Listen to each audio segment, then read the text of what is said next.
You're listening to Dodge Movie Podcast. Your hosts are Christy and Mike Dodge, the founders of Dodge Media Productions. We produce films and podcasts, so this is a podcast about films. Join them as they share their passion for filmmaking. Welcome back, everybody, to episode 104 of the Dodge Movie Podcast. We are going to talk about Language Lessons, which came out in 2021. We watched it on HBO Max, so if you have a subscription to that, you can watch it for free. It is written by Mark Duplass and Natalie Morales, and Natalie was the director. It stars Mark Duplass and Natalie Morales, as well as a very brief stint with Deshaun Terry and a VO from Christine Quesada. The DP is Jeremy Mackey, and we know him from 7 Days, and the filming is maybe Costa Rica, but I think LA is where it was filming, but I can't verify that. The synopsis for this film is a Spanish teacher and her student develop an unexpected relationship. And the tagline for this film is Get Lost in Translation.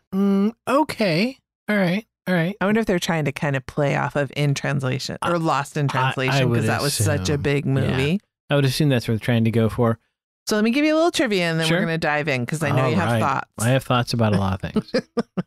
Okay, so this film was in about April or May of 2020. Mark was sitting at home and he had made the sourdough bread and he had done all the things that like knitting. Yeah. Was that another common one? And he took some Spanish classes because he's sitting around at home and he's bored. No, sí, bueno. So a very close friend of his had died recently, and he ended up, to practice his Spanish, the Spanish teacher wanted to speak conversationally with him, and he found that he hated kind of like the small chit chat. So they started talking about some pretty deep issues, and he started to see that their relationship was growing because they were sharing kind of some more personal, intimate things and kind of dealing with some big topics like grief and maybe some anxiety or fear. And so he noticed the platonic relationship that they were forming and wanted, of course, as a filmmaker, storyteller, wanted to explore that. So he called up his friend Natalie and said, "Do you speak Spanish?" And she said, "Oui." And I stole that joke from them. I'd watched That's a great joke. a bit of, doing research. I've been watching a lot of YouTube videos and I stole that joke from them. So they, from that conversation where he asked her and then told her the germ of the idea to completion, they did it in 4 weeks, filming everything. That's impressive. I know. And so they didn't really write a script, but that doesn't surprise me with a Mark Duplass film. Yeah. They did the arc and they did the beats. They knew what each conversation needed to get to. Sure. But they did not write word for word and then memorize and then perform word for word. They knew, like, in this scene, we need to hit this beat, and this beat. Let's go. Then pretty impressive if he spoke Spanish that well. Yes. I think kind of like they say in the film, he did some in high school and he just wanted to kind of brush up on it. I agree. I was super impressed with his Spanish. Yeah. I recognized what he was saying based on my high school Spanish, but I couldn't have spoke it as well. I can't even speak English that well. Me talk pretty one day. Yeah, he spoke it about like that. Someone who had a decent knowledge, at one point and had brushed up on it.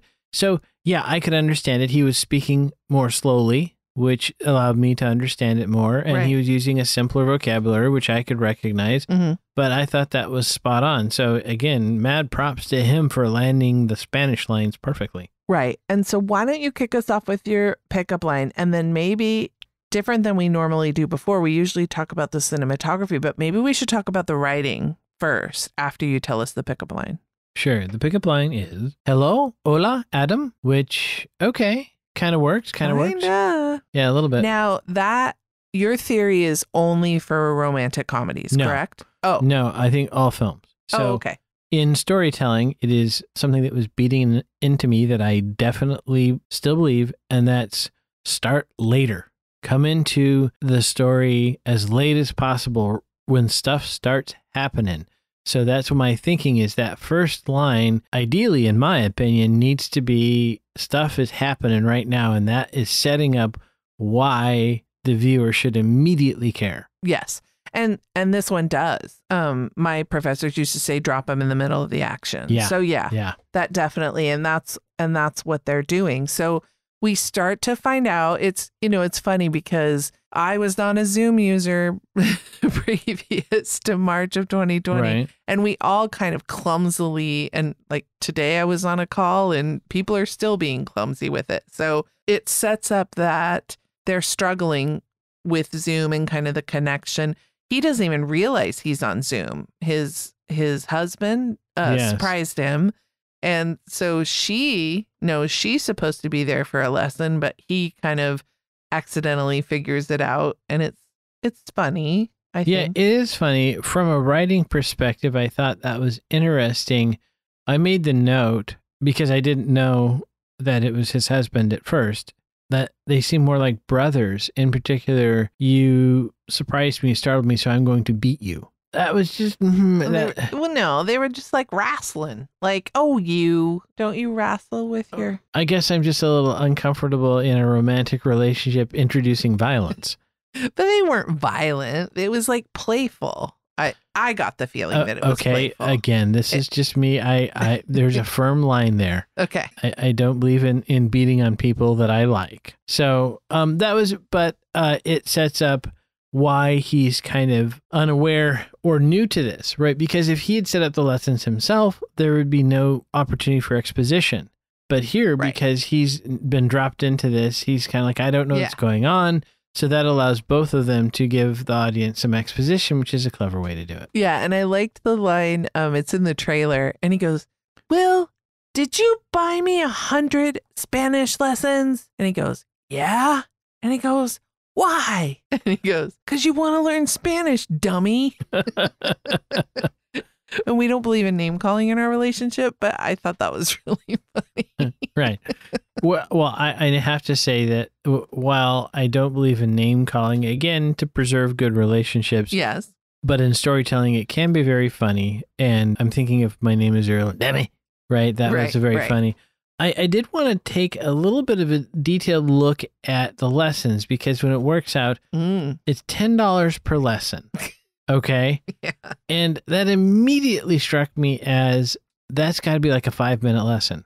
It was a half an hour. That's not a sustainable business model.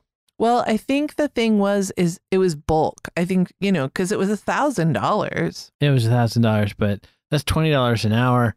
Although maybe they're supposed to say in Costa Rica, the dollar goes farther. I don't know. But okay. All right. That's what it is. Half hour for $10. That's quite a deal. Yeah. Maybe the other Spanish teachers are angry at this film because it's ruined, taking the bottom out of their market. So I did some research, and from a Hollywood Reporter article, Natalie said that after they decided to do the film, she thought, let's each go on our own and kind of figure out the backstory of these two characters and who they are.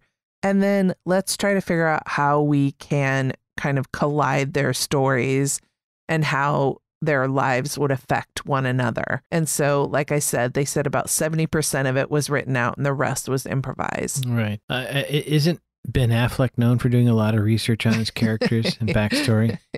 Yeah. I really liked what she did with the character that later in the film, right, he's seeing her as like, oh, she's being beaten by someone. She's like, no, I got in a bar fight because I'm an idiot and I was drunk. And I really liked that story twist, because so often, right, again, the woman is portrayed as a victim. Somebody's beating her up. She needs him to come in and save her. And she's like, no, I'm an idiot. I got drunk and I did something stupid and I got beaten for it. And I think too, in, certain cultures, that is more common to, if you mouth off whilst drunk at a bar, another drunk will punch you. And that's just a kind of natural consequence. So I like that. It wasn't a fighting film, but she done something dumb and got whooped. Good to know if we ever go to Glasgow. Oh, yes. Are you familiar with the Glasgow kiss? Yes. Well, don't experience one. it was interesting because that came up, and he even admitted, Mark, that, you know, his own kind of white savior was coming to play, and he was putting that out there. I was interested to see that Natalie Morales kind of jumped, I don't want to say to his defense, but to say, well, why else wouldn't he feel that way? Because that is the story that we're all told in other films. You know, it's the poor Puerto Rican hooker who is getting beat up, or, you know, I mean, I think sometimes we have to check ourselves, but then also I think sometimes we have to look at the content that we're being fed in a way, to say we need to see characters in all walks of life and all strata, so that we don't make these assumptions that they're the maid or the hooker or the, you know, and I thought, and right. But I feel like if some like blonde-haired, blue-eyed rich princess from the good part of town shows up with a black eye, you would expect someone to be concerned, like, oh, do you need some help? Because you look like you lost a fight. Right. So maybe it's not a racial issue. It's just a gender issue. Like, we need to just see that everybody can be an asshole. Right. Everybody can be an asshole, but I don't want us to throw out the baby with the bathwater here. I think it's good to be concerned about another person, even if it was a male. Like, oh, you look like you lost a fight. Do you need help? Or do you, like the dream I had where TJ Miller made me go to the hospital because I had a concussion. That was very nice of him. You've told us that story 7 times. Nice callback. From the very start, they made Mark's character gay. Ish. And he was married to a woman at first, and then he left the woman to be with his husband, but then he also develops feelings for Natalie. So no, it was strictly platonic, because they made a point. It's a platonic relationship. He cared for her as a human being, but he didn't have feelings for her. Well, that's not how it landed to me as a viewer who didn't see those interviews. Early on, I made a note, he refers to the relationship, and at the end, when she shows up at his place, they hug. Yeah, but she flew to a foreign country to live with him. No, just for a visit. It's not how it landed to me. Sorry. Maybe I have rom-coms on the brain. Well, sorry, Natalie and Mark. I'm just being honest. I'm not trying to be a problem. I'm telling you, literally, that's how that movie landed with me. I'm stunned that to hear you say that. I trust you. I believe that's what they said, but it didn't land that way for me. No, I hear you, because definitely her showing up at the end set up, or not set up, but it confirms kind of the trope of they get together in the end. So I can see it does look romantic. I see it. Well, and again, this is, I guess you would call it heteronormative, but I'm sure boy and girl. But to me, the thing that made that natural was that he was married before. And I don't see people as being 100% either way. Like, to me, it didn't at all bump me when he said he'd been married to a woman, and then he met Will, and like, okay. I mean, I was like, all right, you know, he met another person.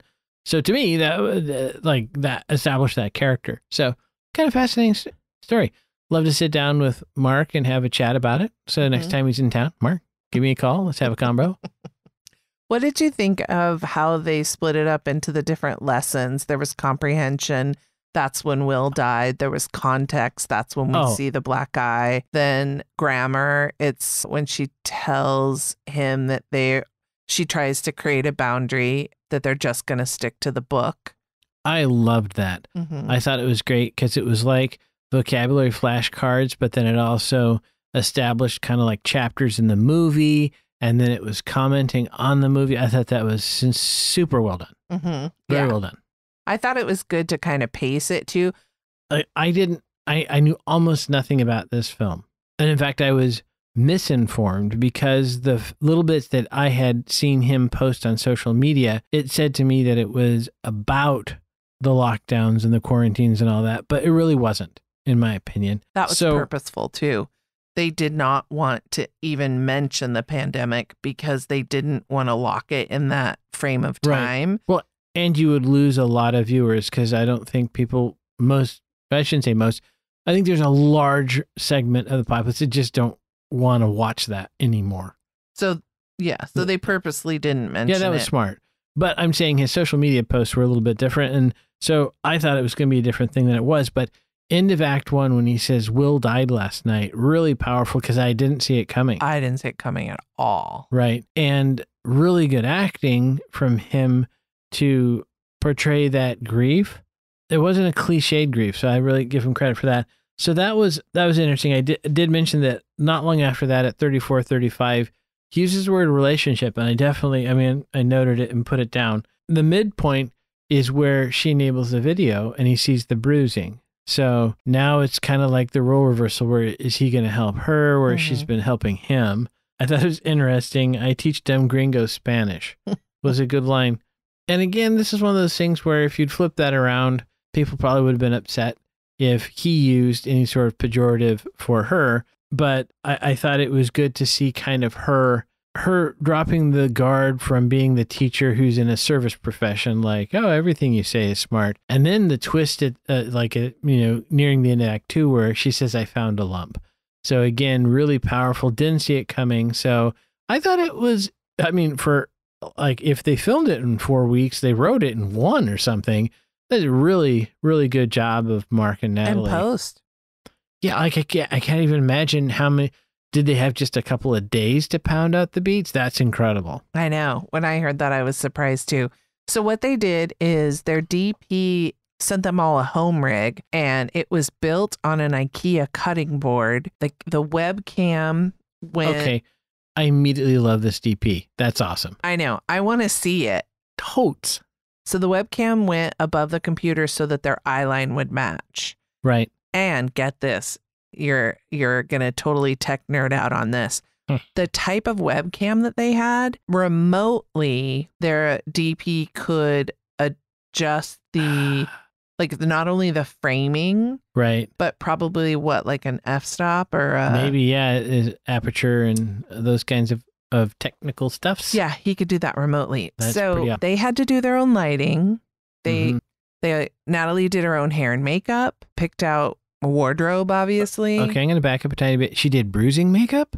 She did. Mad props. Right? Yep. Yeah, nobody, because this was, full lockdown. It was full. But so they were each, so that used to be Mark's. He's since moved. But that was Mark's house. That was her house. I was going to ask, because damn, he's got a nice house. Like, making mumblecore movies is apparently very profitable, it looks like. Back 100 years ago, actors would do all their own makeup. So tip of the cap to her. I thought the same thing. One of the things, though, about that, which was smart from the DP, is because it was streaming, he could adjust the lights just on the phone.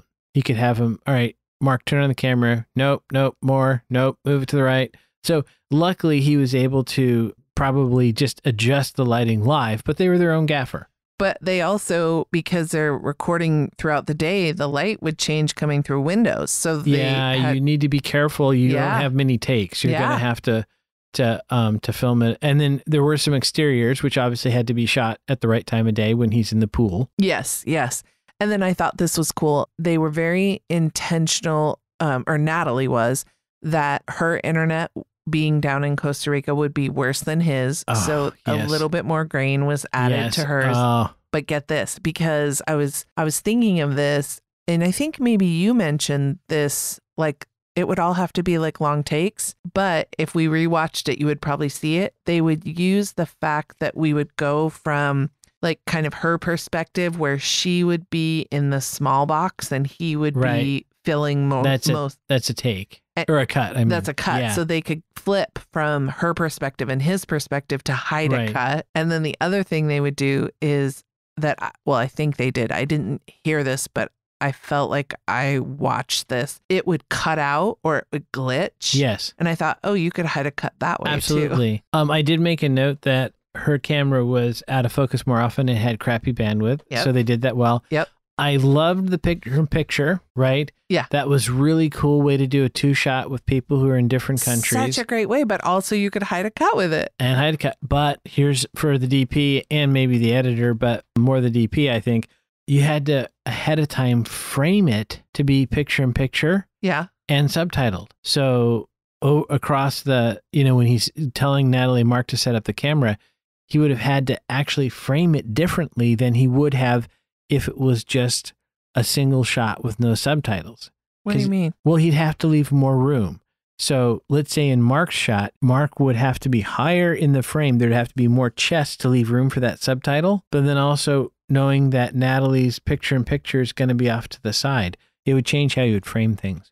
So that's like just a tour de force. This is really an impressive weeks. This is what happens when you lock up filmmakers and don't let them get on set. Yeah. I am like in awe of how well they did this, given the constraints at that time. Right? Incredible. Really, just incredible. I love it. Kudos, Natalie and Mark. Yeah. All right. So you mentioned that it's Mark's actual house at the time, at least. Was that Natalie's actual coffee mug? Because her coffee mug looked handmade, so I didn't know if that was when she made it. It would have to be, unless I guess she bought one online and had it shipped to her. Right. So I'd love to know the story behind that. I know. I liked how, from a story perspective, that her background changed. Because at one point, maybe she's moving out. And so I don't know if you were aware of that. Oh, yeah. And now I just realized she had to do that all herself. Yeah. Damn, girl. That's like, that is, wow. Yeah, just wow. It reminded me of you in listening to their interviews because everything was so intentional. And they did their job because as I was watching the film, I mean, I noticed that things were changing and it formed the story, but it didn't bump me. It didn't take me out of the film noticing those things, if that makes sense. Totally. And then as someone who has run sound before, especially outside, I did catch that when one of the times when Mark was outside in the pool, a plane went overhead, and I thought, "Yep, you just got to roll with it." Right, especially like we said, because it's just him out there. You're going to have to get this take pretty quick, or the light's going to change. Right. I know. I thought it was funny, and then I think I really enjoyed the sound effects of Zoom, like when you send a text, that noise that we all know. Yeah. Yeah. So I liked the different sound effects of the video messaging, or like the FaceTime. It's funny, I don't FaceTime that much, but I know all of those sound effects because I think of watching shows that are always FaceTiming. Yeah. That explains it though, because I had made a note, were these really shot on iPhones? And depending on the era and what phone they have, but this makes sense that video, because when you mentioned FaceTiming, one of the problems with most FaceTiming is people are holding their phone, so you see up their nose. But it was a nice eye line. It was well done. Yeah, that's curious. There's that scene where he goes walking in his neighborhood, and I liked how the street light was basically the light source, you could tell. And I wonder if they put the webcam, well, they probably, depending on if it was wireless, but if they put it, or it was just his phone. Yeah, it's possible for that shot. They just it was used just his phone. Was there head trauma in this one? Okay, so I have two notes, both off screen. One is I think there is a pummeling at 2 minutes 45 when Adam wrestles with his husband for scaring him. And then they were scuffling. Ooh, nice word. They were scuffling. So it was a head scuffle. That's courtesy of Ada Serpis. And at 16 minutes, Will dies from head trauma from being hit by a motor vehicle. So even though it's off screen, that is non-humorous head trauma. Very sad. Yeah. Not at all funny. Nope. All right. And since they were both at their homes Zooming, I think I know the answer, but did we get a smoochie? Smoochie, smoochie, smoochie. We did not get a smoochie. Okay. And I think I know the answer to this one. Do you have a driving review? Just a note, drivers, do not strike runners with your motor vehicle. Sad face. Steer around them. Yes, please. And runners, please wear reflective gear. Yeah, actually, this is a good point. I want to say that. Yeah. There are fantastic reflective surfaces that they make now, and you can get gear, including, as we saw, a guy had gloves and shoes that are this bright lime green, and they reflect light from like 1,000 yards away. People, please wear some reflective gear at night. I know that the pedestrians have the right of way, but please make yourself visible. When I see people in their ninja outfit of a black hoodie and black sweatpants, I think, why do you need to be camouflaged? At night, too. It's scary. Yeah, so that's my request. Hit you.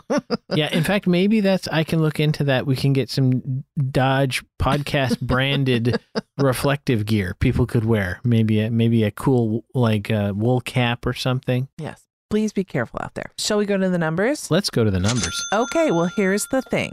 I don't have a budget for this film. You can't. Because Mark basically told Natalie, I will pay for everything. And if it sucks, nobody has to see it. Right. Well, I thought... So maybe he would give somebody a number, but I couldn't find one. So in keeping with the conditions of the filming, this did not get a theatrical release. It did not. So I'm not surprised. How do you even capture quote unquote box office for this film? Right. Oh, well, it says, I don't even understand this because it came out in 2021. I don't know if it came out, you know how in order to be considered for the Oscars, I believe it's like you have to be in 5 screens in LA or something. Right. Because I do have a domestic take of 26,000, which is 35% of the total gross opening weekend, and then worldwide 73,000. So yeah, that sounds like you said they four-walled it someplace. Yeah, because I think that this first came out on Apple TV, but I think we watched. I thought I looked. I wanted to say, yeah, we watched it on or was that the last one? I thought Netflix, but it's one of the streaming services. We absolutely watched it on a streaming service. Yeah, I don't know. Yeah, right now it's on HBO Max, Hulu with Max, or Prime with HBO Max. But it's on Canopy too. Oh, that's great, Canopy. So I didn't want to crap on their point. I was just more saying I don't really know how you could use box office to rank its success in this case because they presumably got money from the streaming service. Yeah. That hopefully covered what Mark put up. Right. So let's look at their IMDb scores. It got a 7.1 out of 10. I think that's low. Yeah, I would give it a 7 or an 8. I really liked it. I would give it at least an 8. Wow. You like this one better than The Photograph then? Oh, yeah. Oh, wow. More. Oh, okay, cool. Let's see. And critics agree with you. They give it a 96%. I can totally see that. Yeah, and audiences loved it too at 82%. Yeah, it is a really good film. I really liked it. When I think about how they shot it, it's amazing. I know. Kudos from these filmmakers to those. So this is probably the bane of film students across the country when they tell their professor, my film sucked because I didn't have a big budget. Yeah. The professor says, go watch that film. Yeah. Did you have a webcam? Yeah. You could make a film. Right. This is classic Duplass, though. Oh, it totally is. It is right down. So when he said he'd pay for everything, there's not a lot to pay for. Right. But yeah, no, it's great. Super impressed. But see, this is exactly why he's a Jedi Master. Yeah. Because they told a great story and they didn't need to have explosions or special effects or whatever. That to me is great storytelling. Yep, absolutely, 100%. It came in at just an hour and a half, so 90 minutes, and you've got this movie watched. It does not have a rating. I wonder, are there no swears? I think there are some of the swear words. I would say it feels PG-13 to me for those who care about that. It's listed as a comedy drama. It's a Duplass Brothers Productions. And Natalie won for Best First Feature at the San Francisco International LGBTQ Film Festival. She also won Filmmaker on the Rise for her other film that she did right after this. So while she was doing Plan B, which we watched and we endorse, she was editing this film. And she won Best Narrative Feature from the Providence International Film Festival, and they won Narrative Spotlight at South by Southwest. That's pretty good. So it's done very well. That'll do it for us this week in our second of the 4 films that we're doing for February. See if you can guess the theme. Email me, text me, call me. All the information is in the show notes, and tell me what you think the theme for this month is. And never forget, Dodges never stop, and neither do the movies. Thanks for listening to Dodge Movie Podcast with Christy and Mike Dodge of Dodge Media Productions. To find out more about this podcast and what we do, go to dodgemediaproductions.com. Subscribe, share, leave a comment, and tell us what we should watch next. Dodges never stop, and neither do the movies.